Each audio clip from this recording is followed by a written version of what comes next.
Okey, hai semua. Selamat datang ke sesi penerangan istimewa kita hari ini.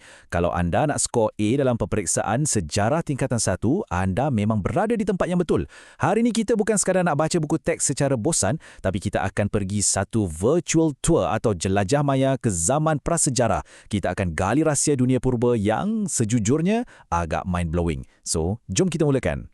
Ini antara laluan itinerary jelajah kita hari ini. Mula-mula kita tengok kit alat ahli arkeologi, lepas tu kita pergi jelajah maya prasejarah global, singgah ke penemuan Asia Tenggara, merungkai sejarah Malaysia dan pastinya kita tutup dengan tips untuk skor cemerlang peperiksaan sejarah anda.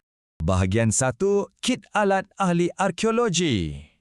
Sebelum kita terbang jauh, anda kena faham satu magic word ni dulu. Ecofact. Apa sebenarnya Ecofact ni? Senang cerita, ia bukanlah barang yang sengaja dicipta oleh manusia macam senjata tajam atau pasu. Sebaliknya, Ecofact ni adalah petunjuk semula jadi atau sisa yang tertinggal oleh manusia purba. Bukti-bukti alam inilah yang tolong ahli arkeologi faham dengan jelas macam mana nenek moyang kita survive dan apakah gaya hidup diorang masa tu. Senarai ini sangat penting untuk exam anda tau. Contoh Ecofact adalah seperti bekas pembakaran, debunga tumbuhan, sisa kerang, arang dan juga tulang binatang. Sekali pandang macam sampah purba aja kan? Tapi sebenarnya dari sisa kerang ni lah kita boleh tahu, rupa-rupanya masyarakat ni tinggal dekat pantai dan sumber protein utama diorang adalah hasil laut. Benda-benda ni lah yang menjadi saksi bisu aktiviti harian diorang. Seterusnya, bahagian 2, jelajah maya prasejarah global. Alright, beg maya rasa dia. Perhentian pertama kita Gua Chauvet dekat Perancis. Cuba perhatikan lukisan haiwan kat dinding gua ni. Umurnya dianggarkan dari 30,000 hingga 27,000 sebelum Masihi. Zaman tu mana ada kamera nak ambil gambar, betul tak? Jadi, seni gua purba inilah bukti paling direct yang menunjukkan manusia awal memang sangat aktif memburu. Ini cara kreatif diorang merekodkan kelangsungan hidup harian. Sekarang kita ke Turki pula, dekat satu tapak ajaib bernama Göbekli Tepe. Tempat ni wujud sekitar 12,000 sebelum Masihi. Benda yang paling menarik kat sini ialah binaan batu dia yang sangat besar dan kompleks. Ahli arkeologi percaya monumen ini dibina untuk upacara ritual awal. Ini secara tak langsung membuktikan yang manusia purba bukan sekadar sibuk cari makanan je setiap hari, tapi diorang dah ada sistem kepercayaan dan organisasi sosial yang agak maju.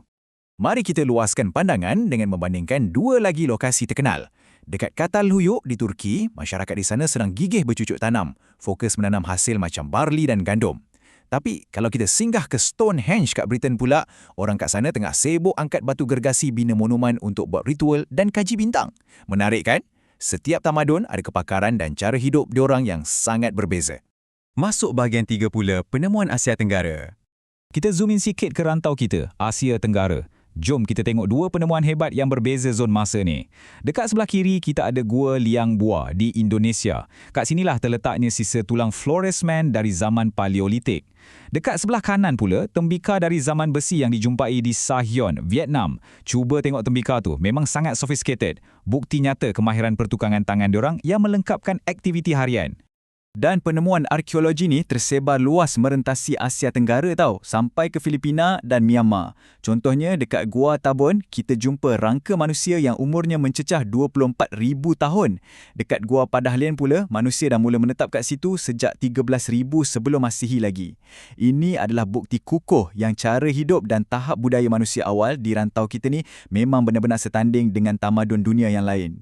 Bahagian 4, merungkai sejarah Malaysia.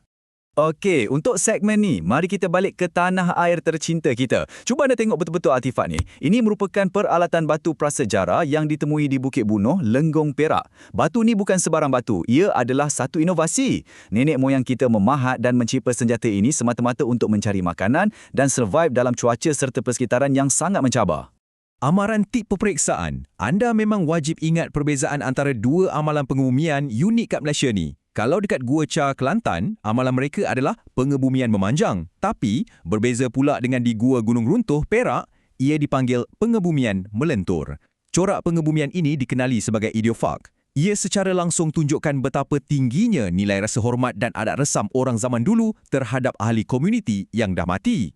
Bahagian kelima, skor cemerlang peperiksaan sejarah. Anda dah kumpul banyak petunjuk sepanjang tu ni, jadi jom kita uji minda sikit. Soalan pertama ni katanya, zaman Hoi Ben Hin dekat Asia Tenggara ni sebenarnya merujuk kepada zaman apa? Ini soalan objektif yang sangat favorit. Jawapannya ialah A, zaman Mesolitik. Memahami kaitan antara garis masa prasejarah dengan istilah geografi khusus macam ni sangat kritikal kalau anda nak skor markah penuh. Soalan kedua ni pula nak test memori geografi anda. Anda kena kenal pasti mana satu tapak prasejarah yang memang wujud di dalam Malaysia. Banciang dan Gua Liang Bua tu dah sah-sah kat luar negara. Jadi, jawapan yang betul semestinya gabungan Hagok Belo dan Bukit Tegun Lembu. Nasihat saya, buka balik buku teks tu dan biasakan diri anda menganalisis peta. Ia akan bantu anda jawab soalan trik macam ni dengan mudah. Sebelum kita tamatkan siri jelajah maya kita, saya nak tekankan satu rumusan yang sangat deep daripada buku teks anda ni. Segala aktiviti bertani, berburu haiwan, sampai ke pembuatan tembikar yang kita tengok dari awal tadi tu, ia tak mati kat situ je. Aktiviti itu sebenarnya merupakan asas kuat yang berterusan sampai hari ini. Kita masih melakukan hal yang sama, cuma kita menaik taraf teknologinya. Hebat kan rantaian sejarah ni? Yang mana ia meninggalkan kita dengan satu persoalan menarik untuk difikirkan. Agak-agaknya, beribu-ribu tahun dari sekarang, apakah ekofog atau barang peninggalan moden yang detektif masa depan akan gali untuk faham cara anda dan saya jalani kehidupan hari ini? Sesuatu yang menarik untuk difikirkan sambil study, kan? Terus kekalkan semangat nak tahu anda dan selamat maju jaya untuk peperiksaan sejarah. Jumpa lagi!